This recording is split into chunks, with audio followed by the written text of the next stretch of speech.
Here's something that will change how you see your mind forever. Every negative thought you have isn't actually your enemy. It's a messenger. And we've spent centuries killing the messenger. Modern psychology wants you to replace negative thoughts with positive ones, to think happy thoughts, to affirm yourself into wellness. But I discovered something radical in my decades of working with the human psyche. Your negative thoughts are symptoms of a deeper conversation happening in your unconscious mind, and when you suppress them, you're silencing the very voice that's trying to heal you. The depression, the anxiety, the self-criticism, these aren't malfunctions. They're your psyche's desperate attempt to show you the parts of yourself you've abandoned. And until you learn to listen, you'll stay trapped in an endless cycle of fighting yourself. Before we start, if you genuinely enjoy these videos, consider subscribing to our channel and comment what city and time you're watching from. I'm really curious where everyone is tuning in from. Now, I want you to think about something for a moment. How many times today have you had a thought that made you feel worse about yourself? A thought that told you you're not good enough, that you're falling behind, that something is fundamentally wrong with you? And what did you do with that thought? I'm willing to bet you tried to push it away, replace it with something more positive, distract yourself, or maybe you just felt guilty for having it in the first place. This is what we've been taught to do. We live in a culture obsessed with positivity, with optimization, with fixing ourselves as quickly as possible. There are 1,000 voices telling you to just think differently, to change your mindset, to manifest your way out of suffering. And I'm not here to tell you that positive thinking has no value. But I am here to tell you something that might upset the entire foundation of how you've been approaching your own mind. Your negative thoughts are not the problem. The problem is that you don't understand what they're trying to tell you.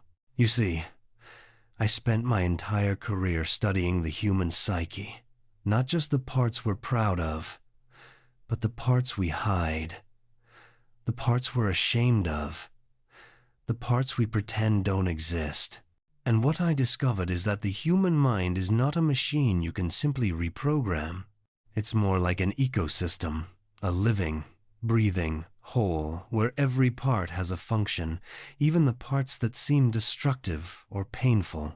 When you have a negative thought, when you feel anxious or depressed or critical of yourself, that's not a malfunction. That's your unconscious mind trying to get your attention. It's trying to show you something you've been refusing to see. And when you suppress it, when you try to replace it with positive affirmations or just power through, you're not healing. You're creating a split inside yourself, a division between who you pretend to be and who you actually are. I call this the shadow. It's everything about yourself that you've deemed unacceptable. Everything you've pushed into the darkness because you were told it was wrong or weak or shameful. And here's the thing most people don't realize. The shadow doesn't go away just because you ignore it. It grows stronger. It becomes more insistent, and eventually it will find a way to express itself, usually in ways that feel completely out of your control. That's why you can read all the self-help books, practice all the affirmations, go to all the therapy sessions, and still feel like something inside you is sabotaging your progress.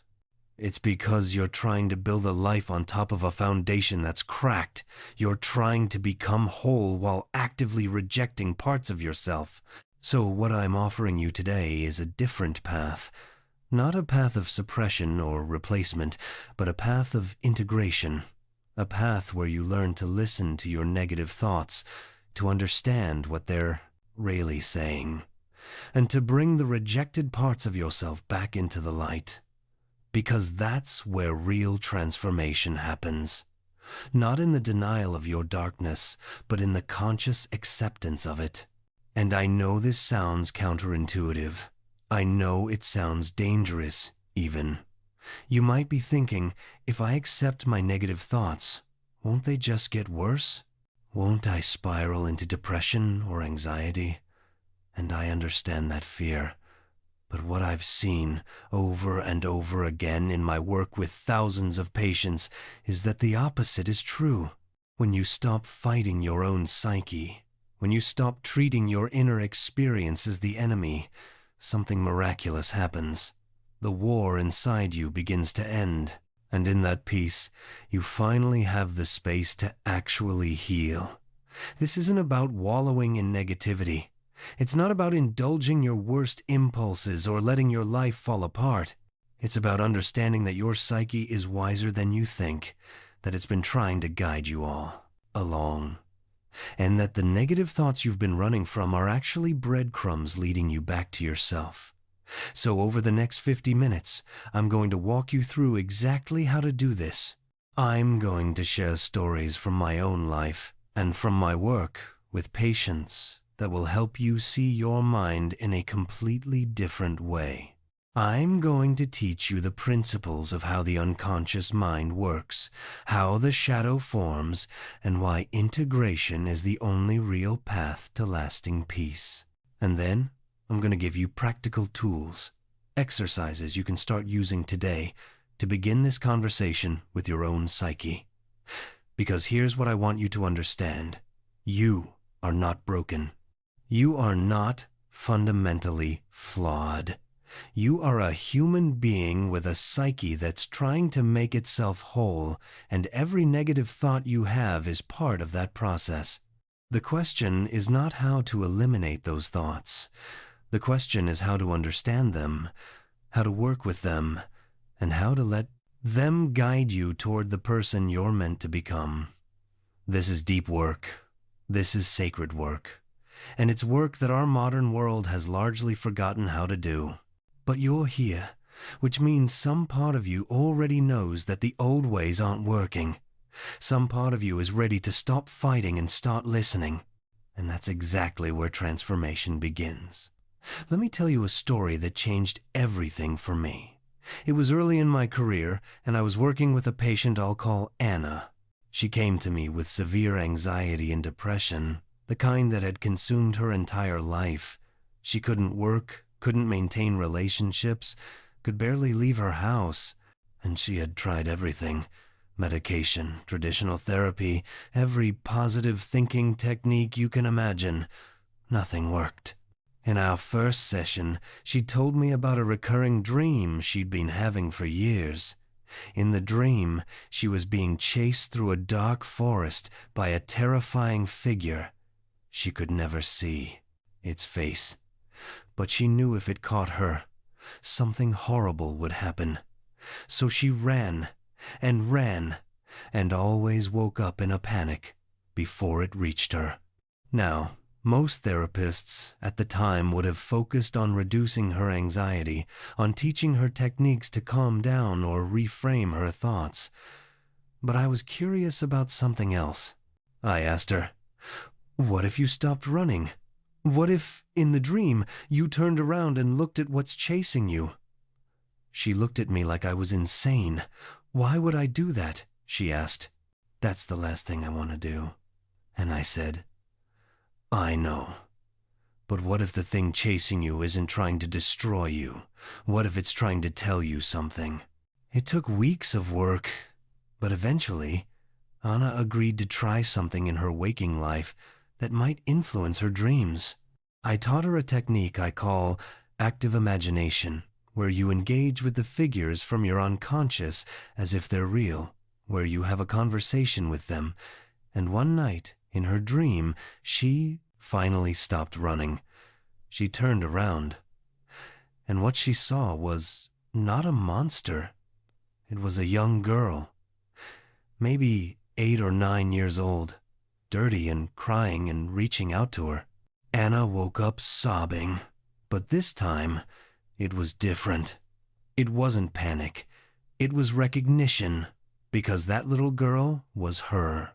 It was the part of herself she'd abandoned when she was that age, when her parents divorced, and she decided that being vulnerable, being needy, being sad was not acceptable. She had pushed that part of herself into the shadow, and it had been chasing her ever since, trying to be seen, trying to be acknowledged, trying to be loved. And here's the remarkable thing. Once Anna recognized that little girl, once she stopped running from her and started having a relationship with her, her anxiety began to dissolve. Not overnight, but steadily, genuinely. Because she wasn't fighting herself anymore. She was bringing herself back together. This is what I mean when I say your negative thoughts are messengers. Anna's anxiety wasn't random. It wasn't a chemical imbalance that needed to be medicated away. It was her psyche's way of saying, you left something behind, and we need to go back and get it. Now, I want to share another story, this time from my own life, because I think it's important you understand that I'm not speaking from some place of perfect enlightenment. I've walked this path myself, and it's been one of the most difficult and rewarding journeys of my life. There was a period in my middle years when I experienced what I can only describe as a complete psychological breakdown. I had achieved everything I thought I wanted. I had a successful practice, a reputation, a family, but inside, I felt hollow. And worse, I started having these intense, disturbing fantasies and thoughts that frightened me. Dark thoughts about death, about violence, about chaos. Thoughts that didn't fit with the image I had of myself as a rational, enlightened person. My first instinct was to suppress them, to push them away, to work harder, to focus on my patience and my research. But the thoughts became more insistent. I started having dreams that were so vivid, so overwhelming, that I would wake up not knowing what was real. I was terrified that I was going insane. And then one day, I made a decision that changed everything. Instead of fighting these experiences, I decided to engage with them. I started writing down my dreams, my fantasies, my darkest thoughts. I drew images of the figures that appeared to me. I had conversations with them in my imagination. And what I discovered was shocking. These weren't signs of insanity. They were symbols, archetypes from the collective unconscious, trying to teach me something. They were showing me parts of myself I had rejected, parts of the human experience I had been too afraid to face. And as I engaged with them, as I brought them into consciousness and tried to understand them, I began to change. Not in the way I thought I needed to change, but in a way that was far more profound. I became more whole, more real, more human. This experience became the foundation of my life's work. It taught me that the psyche is not our enemy. It's not trying to destroy us with negative thoughts or painful emotions. It's trying to individuate us, to make us conscious, to help us become who we truly are. And that process is never comfortable.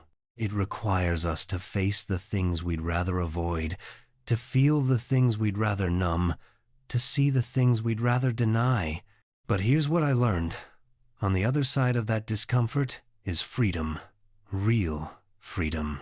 Not the false freedom of suppression or distraction, but the deep freedom that comes from being at peace with your own existence. Let me tell you about one more patient, a man I'll call Thomas. Thomas came to me because he was plagued by self-critical thoughts. Every day, there was a voice in his head telling him he was lazy, that he was a failure, that he would never amount to anything, and these thoughts were destroying him. He had tried everything to make them stop. Positive affirmations, cognitive behavioral therapy, meditation. Nothing worked. So I asked him to do something unusual. I asked him to personify that critical voice, to imagine it as an actual person and describe what it looked like. And immediately, without hesitation, he said it looked exactly like his father. Same tone, same words, same energy. Now, Thomas's father had been dead for 10 years, but he was still living inside Thomas's psyche. still delivering the same harsh judgments he had delivered when Thomas was a child.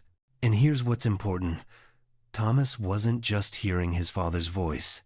He had internalized it. He had taken his father's criticism and made it his own, because some part of him believed that this criticism was keeping him safe, keeping him from becoming lazy or failing. But what was actually happening was that Thomas was rejecting his own natural rhythms, his own needs, his own humanity, all in service of an internalized voice that didn't even belong to him.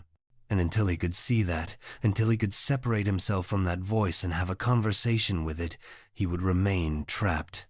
So we began the work of dialogue. I had Thomas imagine sitting down with this father figure and asking it questions. Why are you so critical? What are you afraid will happen if you're not? And slowly, over weeks and months, something shifted. Thomas began to understand that the critical voice was actually trying to protect him, but in a way that no longer served him. And once he understood that, he could thank it for its service and then make a conscious choice to respond differently. This is the power of bringing the unconscious into consciousness. When you can see the patterns, when you can understand where your negative thoughts are really coming from, you gain the ability to choose, not to suppress, not to replace, but to consciously integrate. Now, I want to go deeper into the theory behind all of this, because understanding how your psyche works is essential to doing this work effectively. And I promise I'll make this as clear and practical as possible. The first thing you need to understand is that your mind is not a single, unified thing. It's made up of different parts, different energies, different voices. I call these archetypes. They're universal patterns of human experience that exist in what I call the collective unconscious, the deep layer of the psyche that we all share. Some of these archetypes you're probably familiar with, even if you don't know the terms. There's the hero, the part of you that wants to achieve and overcome. There's the sage, the part that seeks wisdom and understanding. There's the lover, the part that desires connection and intimacy. And there are many others. But here's what's crucial. None of these archetypes are inherently good or bad. They're energies, and like any energy, they can be used constructively or destructively depending on how conscious you are of them. The problem arises when you identify with only one or two archetypes and reject all the others. Because when you do that, the rejected archetypes don't disappear. They go into the shadow. The shadow is the repository of everything you've deemed unacceptable about yourself.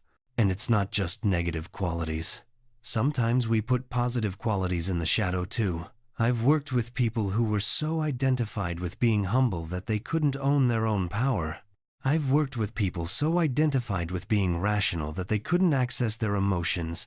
The shadow is everything you're not allowing yourself to be. And here's the thing about the shadow. It will express itself, whether you want it to or not. If you don't bring it into consciousness deliberately, it will emerge unconsciously, usually through projection. You'll see in others the qualities you can't accept in yourself. You'll have intense emotional reactions to people who trigger your shadow material. You'll sabotage your own success because some unconscious part of you believes you don't deserve it. This is why negative thoughts are so important. They're often the first sign that shadow material is trying to come into consciousness. That self-critical voice, that anxious feeling, that sudden anger or sadness, these are all messengers saying, hey, there's something down here you need to look at. But we've been taught to treat these messengers as the problem. We've been taught that a healthy person doesn't have negative thoughts, doesn't feel anxiety or anger or sadness. And that's absurd. Every human being has a shadow. Every human being has rejected parts of themselves. The question is not whether you have a shadow. The question is whether you're willing to look at it. Now, I want to talk about something that might be uncomfortable, but it's essential to understand. Your shadow doesn't just contain random, negative qualities. It often contains the exact opposite of how you see yourself. If you pride yourself on being kind, your shadow probably contains a capacity for cruelty. If you pride yourself on being strong, your shadow probably contains vulnerability and weakness. This isn't because you're a hypocrite, it's because the psyche is always seeking balance. I call this the compensatory function of the unconscious. When your conscious ego becomes too one-sided, too identified with a particular image, the unconscious compensates by emphasizing the opposite, and it does this not to destroy you, but to make you whole. Because wholeness requires the integration of opposites. This is why the most judgmental people are often unconsciously acting out the exact behavior they condemn. This is why the person who appears most confident is often hiding deep insecurity. This is why the person who seems to have it all together is sometimes on the verge of collapse. The psyche will not allow you to remain one-sided. It will push you toward integration, whether you choose to participate consciously or not. And this brings me to one of the most important concepts I want you to understand: individuation. Individuation is the process of becoming who you truly are, of integrating all the disparate parts of yourself into a conscious whole. It's not about becoming perfect. It's not about eliminating your flaws or transcending your humanity. It's about becoming conscious of your totality, accepting it, and learning to live from that place of wholeness. Negative thoughts are part of this process. They're not obstacles to individuation. They're invitations into it.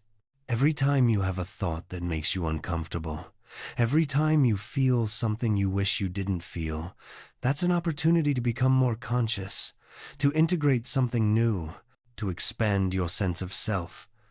But individuation requires courage. It requires you to look at things you'd rather not see. It requires you to admit that you're not who you thought you were, and that's actually okay. It requires you to sit with discomfort, to tolerate ambiguity, to give up the false certainty of a one-sided self-image. And here's where most people get stuck. They want transformation, but they don't want to do the work of transformation. They want to feel better without actually changing.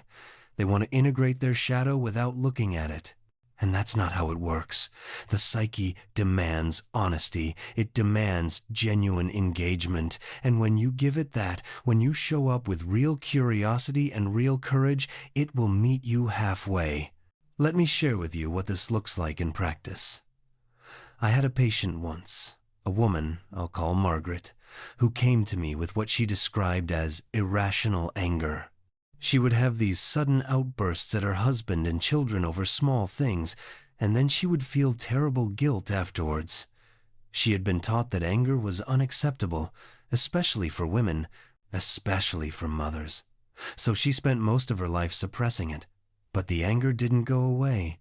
It went into the shadow, and from there, it would erupt at unpredictable times, often directed at the people she loved most. This is classic shadow behavior. The energy you refuse to acknowledge consciously will find its way out unconsciously, and usually in destructive ways. So I asked Margaret to do something that terrified her. I asked her to give her anger a voice, to actually speak from the place of anger, not to suppress it or judge it, but to let it express itself fully in the safety of my office.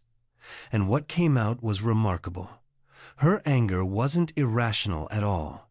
It was a response to years of putting everyone else's needs before her own, of sacrificing herself on the altar of being a good wife and mother, of never allowing herself to have boundaries or preferences or needs. Her anger was actually healthy. It was her psyche's way of saying, "This is not sustainable. You are losing yourself. Something needs to change." But because she had been taught to see anger as bad, she had been unable to hear that message. And so the anger had been growing in the dark, becoming more and more insistent, until it started erupting in ways that frightened her. Once Margaret could see her anger not as a character flaw, but as a messenger, everything shifted. She began to set boundaries. She began to ask for what she needed. She began to honor her own feelings and desires. And the ironic thing is, once she did this, the explosive outbursts stopped, because she was no longer suppressing the anger until it had to explode. She was listening to it and responding to it consciously. This is the power of shadow work. When you bring the rejected parts of yourself into consciousness, when you give them a voice and listen to what they have to say, they stop controlling you from the darkness. They become integrated parts of your personality that you can work with consciously. Now, I know some of you might be thinking, but Carl, what about genuinely destructive thoughts? What about thoughts of harming yourself or others? What about addictive thoughts or obsessive thoughts? Surely those aren't messengers. Surely those need to be stopped. And you're right to ask that. Not every negative thought is a simple message that can be easily understood. Some thoughts are symptoms of deeper trauma, of pain that hasn't been processed, of patterns that have become pathological. But even in these cases, suppression is not the answer. Even the most disturbing thoughts are expressions of the psyche trying to communicate something, trying to work through something. The difference is that these more severe symptoms often require professional support to unpack safely. They require a container, a therapeutic relationship where you can explore these thoughts without acting on them, where you can understand their symbolic meaning without literalizing them. This is why I always say, know your limits. Some shadow work you can do on your own. Some requires a guide, someone who can hold space for you while you descend into the darker regions of your psyche. But the principle remains the same. These thoughts are not your enemy. They're symptoms of a deeper process that needs to happen. And when you can engage with that process consciously, when you can bring light to the darkness without judgment, healing becomes possible. Let me talk about another crucial aspect of this work, the persona. The persona is the mask you wear for the world, the image you project of who you are. And everyone has a persona. It's necessary for social functioning. The problem is when you identify with your persona, when you believe that the mask is who you really are. When this happens, anything that doesn't fit the persona gets pushed into the shadow. If your persona is the successful professional, your shadow might contain failure and incompetence. If your persona is the nice person, your shadow might contain aggression and selfishness. And the stronger your attachment to your persona, the larger your shadow becomes. This is why successful people often have the most dramatic breakdowns. They've built an entire identity around achievement, around being on top, and they've pushed all their vulnerability and failure into the shadow. And eventually, the shadow grows so large that it can't be contained anymore. It erupts, and the carefully constructed persona collapses. The path of individuation requires you to distinguish between your persona and your true self. It requires you to see the persona as a tool, something you use when appropriate, but not something you are. And this is deeply threatening to the ego, because the ego loves the certainty of a fixed identity. The ego wants to know who you are, what you stand for, how you're different from everyone else. But the self, the deeper center of the psyche, doesn't care about these things. The self wants wholeness, wants integration, wants you to be fluid and responsive rather than fixed and defended. And the path to the self goes through the shadow. There's no way around it. I want to share one more story before we move into the practical section, and this one is about the power of symbols and dreams. I had a patient who kept dreaming about a black dog following her. In every dream, the dog was there, always at a distance, always watching. She was terrified of this dog, convinced it meant something terrible was coming. But as we worked with the dream, as we explored what the black dog might symbolize, we discovered something profound. The dog represented her instincts, her animal nature, the part of herself that was wild and uncivilized and free. She had spent her whole life trying to be proper, to be controlled, to be acceptable, and she had completely lost touch with her instinctual self, with her body, with her natural desires and rhythms. The black dog wasn't threatening her. It was trying to reconnect with her.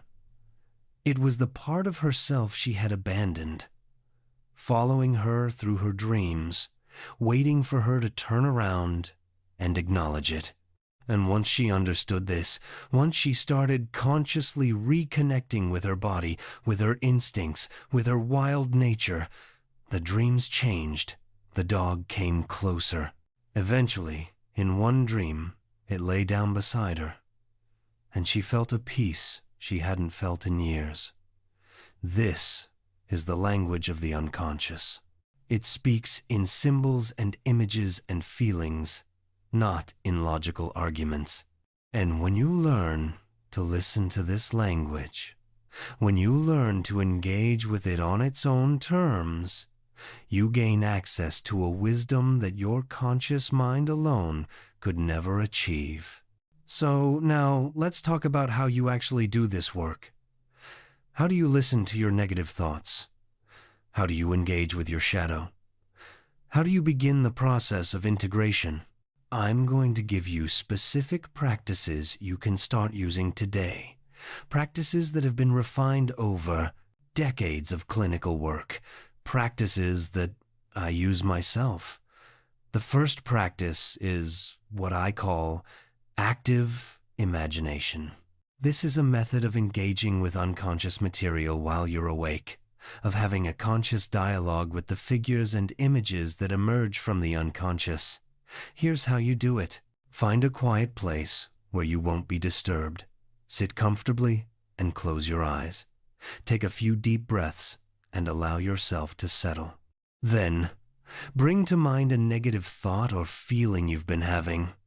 Maybe it's anxiety, maybe it's self-criticism, maybe it's anger or sadness. Don't judge it, just notice it. Now, imagine that this thought or feeling could take a form. If it were a person or a creature or an object, what would it be? Don't force this. Let the image emerge naturally. It might be a shadowy figure. It might be a version of yourself. It might be something completely unexpected. Just see what comes. Once you have an image, engage with it. Ask it questions. Why are you here? What do you want me to know? What do you need from me? And then listen. Let the figure respond in your imagination. Don't control what it says. Let it speak its own truth. This might feel strange at first. You might think you're just making it up. And in a sense, you are. But you're making it up from unconscious material, from parts of yourself that normally don't have a voice. And what you'll often find is that these figures tell you things you consciously didn't know, things that are genuinely surprising and insightful. The key to active imagination is to engage with genuine curiosity, not to manipulate or control. You're not trying to get the figure to tell you what you want to hear. You're trying to understand its perspective, its needs, its message. And when you do this consistently, you'll find that your relationship with your negative thoughts begins to change. They become less threatening and more informative. The second practice is shadow journaling. This is a simple but powerful way to bring unconscious material into consciousness. Every day, take 10 or 15 minutes to write about the thoughts and feelings you've been avoiding or judging. Write about the parts of yourself you're ashamed of. Write about your anger, your jealousy, your pettiness, your fear, your desire. And here's the crucial part. Write without judgment. Don't edit yourself. Don't try to make it sound good or rational or acceptable. Just let the raw, unfiltered truth come out onto the page. This is not a journal you need to share with anyone. This is between you and your psyche. What you'll often find is that once these thoughts and feelings are written down, once they're out of your head and onto paper, they lose some of their power. You can see them more objectively. You can begin to understand the patterns, and you can start to have compassion for the parts of yourself you've been at war with. I also recommend that you pay attention to your emotional reactions to other people. When someone triggers a strong reaction in you, especially a negative one, that's often a sign of projection, of seeing in them something you can't accept in yourself. So, when this happens, ask yourself, what quality in this person am I reacting to? And do I have that quality somewhere in myself, even if I don't want to admit it? This is uncomfortable work, because no one wants to admit that the things they hate in others might exist in themselves. But this is some of the most valuable shadow work you can do. Every projection you reclaim, every quality you stop denying in yourself, is an expansion of consciousness, a step toward wholeness. The third practice is dream work. Your dreams are a direct line to your unconscious mind. They're showing you, every single night, what's happening in the depths of your psyche. And when you learn to work with your dreams, you gain access to guidance and wisdom that can transform your life. Start by keeping a dream journal. Put it by your bed and write down your dreams as soon as you wake up. Even if they don't make sense, even if you only remember fragments. The act of recording your dreams signals to your unconscious that you're listening, and over time, you'll remember more, and your dreams will become clearer. Then, work with the dreams symbolically. Don't interpret them literally. Ask yourself, what might this symbol represent? What feeling or situation in my waking life does this dream echo? And pay special attention to recurring dreams or recurring symbols. These are the unconscious trying to get your attention about something important.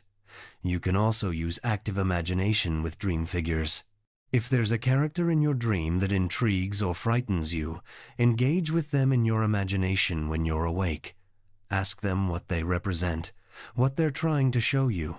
You'll be amazed at how much wisdom you can access through this practice. The fourth practice is what I call conscious suffering. Now, no, that sounds terrible. Who wants to suffer consciously? But here's what I mean.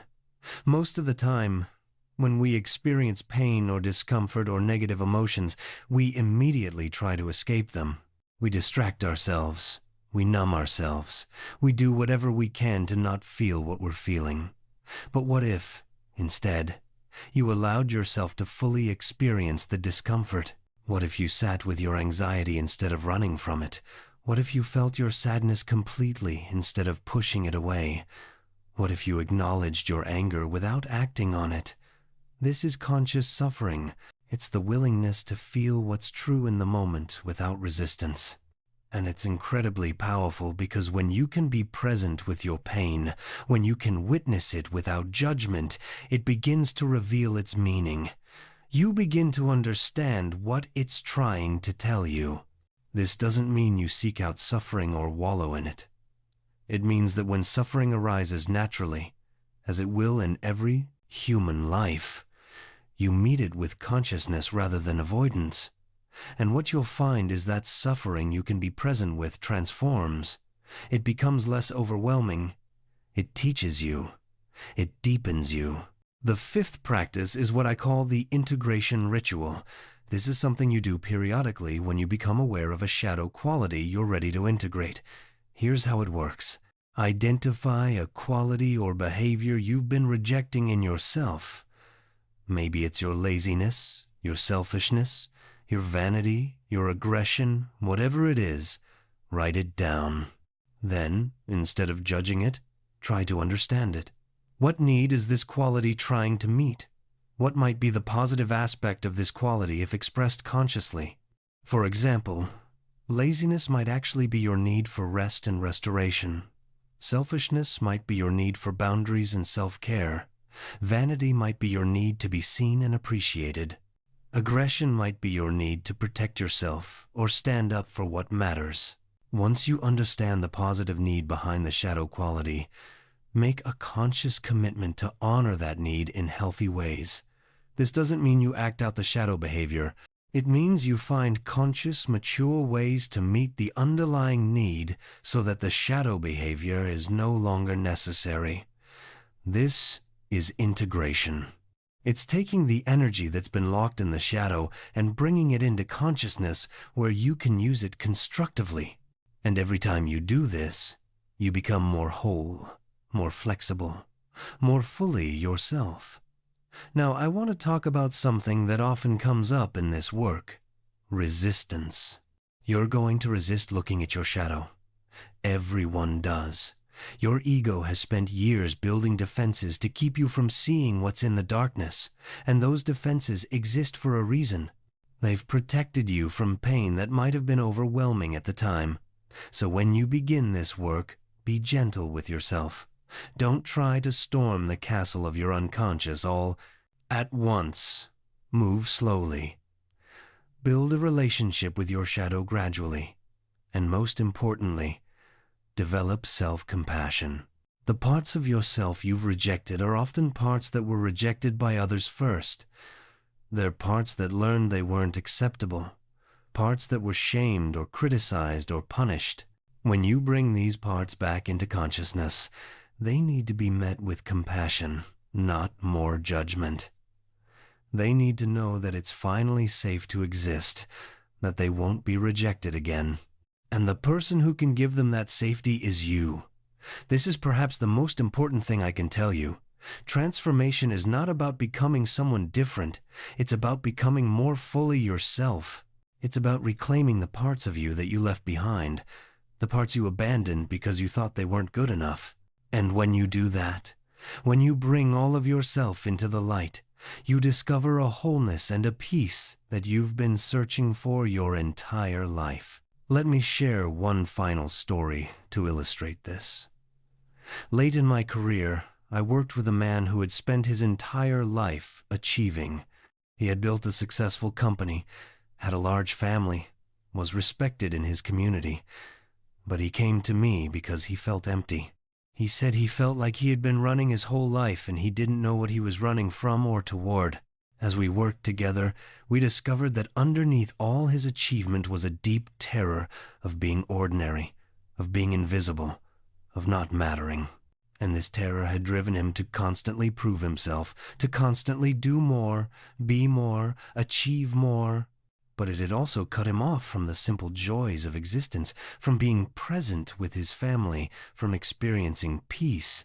His negative thoughts, his anxiety, his feeling of emptiness, these were all trying to tell him that he had abandoned his authentic self in favor of an image of success. He had rejected the ordinary, simple, human parts of himself, and they were calling to him from the shadow, asking to be reclaimed. The work we did together was about learning to value being over doing, about finding meaning in presence rather than achievement, about integrating the unlived life that had been waiting in the shadows. And as he did this work, as he brought these rejected parts of himself into consciousness, something remarkable happened. His anxiety lessened. His sense of emptiness filled with something real. He discovered a joy in simple existence that he had never known. He didn't stop achieving. He didn't stop being successful. But he stopped being driven by unconscious fear. He stopped running. And in that stopping, in that settling into himself, he found what he had been searching for all along. This is what I want for you. Not a life free of negative thoughts. That's impossible and not even desirable.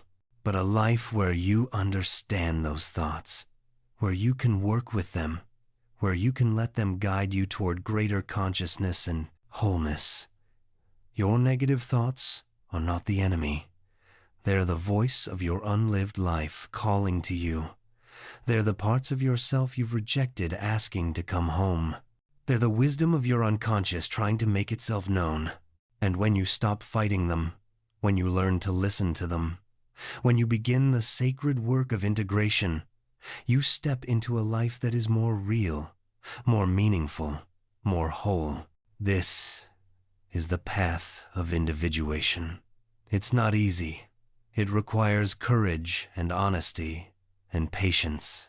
It requires you to look at things you'd rather avoid and feel things you'd rather numb. But it's the only path that leads to genuine transformation, to lasting peace, to becoming who you truly are. And you don't have to walk this path alone. The unconscious is always there, always ready to guide you if you're willing to listen. Your dreams, your symptoms, your negative thoughts, they're all reaching out to you, inviting you deeper, inviting you home. So I want to leave you with this. The next time you have a negative thought, the next time you feel anxious or depressed or critical of yourself, don't immediately try to push it away. Pause, take a breath, and ask yourself, what is this trying to tell me? What part of myself is asking for my attention? What have I been refusing to see? And then listen, really listen. Not with judgment, not with the intention to fix or change, but with genuine curiosity. Because in that listening, in that willingness to engage with your own psyche, you begin the process of becoming whole. You begin the process of coming home to yourself. This is the work of a lifetime. There is no final destination, no point at which you've completely integrated your shadow and can stop. The psyche is always moving, always evolving, always presenting new material to be integrated. But each step you take on this path brings more consciousness, more freedom, more peace. And that's what I wish for you. Not perfection, not the elimination of all pain and struggle, but a deep, abiding peace that comes from being in right relationship with yourself. A peace that comes from knowing that you are whole, that you are acceptable exactly as you are, that every part of you, even the parts you've been taught to hate, has a place and a purpose. This is the gift of shadow work. This is the promise of individuation, and it's available to you right now, in this moment. If you're willing to begin, so begin. Start with one negative thought. Start with one uncomfortable feeling. Start with one dream or one strong reaction to another person. Pick one thread and pull it. See where it leads. Trust the process. Trust your psyche. Trust that there is wisdom in your darkness waiting to be discovered. And remember, you are not broken. You are not fundamentally flawed. You are a human being on a journey toward wholeness, and every experience you have, every thought and feeling is part of that journey. The question is not how to eliminate the negative. The question is how to integrate it, how to make it conscious, how to let it serve your growth rather than sabotage it. This is deep work. This is sacred work. And I honor you for being here, for being willing to look at your own psyche with honesty and courage. That willingness is the beginning of everything. If this resonated with you, make sure to subscribe for more content like this. Hit like to support the channel, and drop a comment sharing your own experience with negative thoughts or shadow work. I genuinely love to hear from you. What's one negative thought you've been struggling with? What's one part of yourself you've been rejecting? Share it in the comments.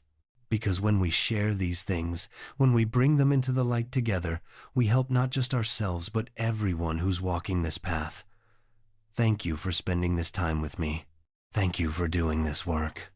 And remember, the psyche is always on your side, always trying to help you become whole. All you have to do is listen.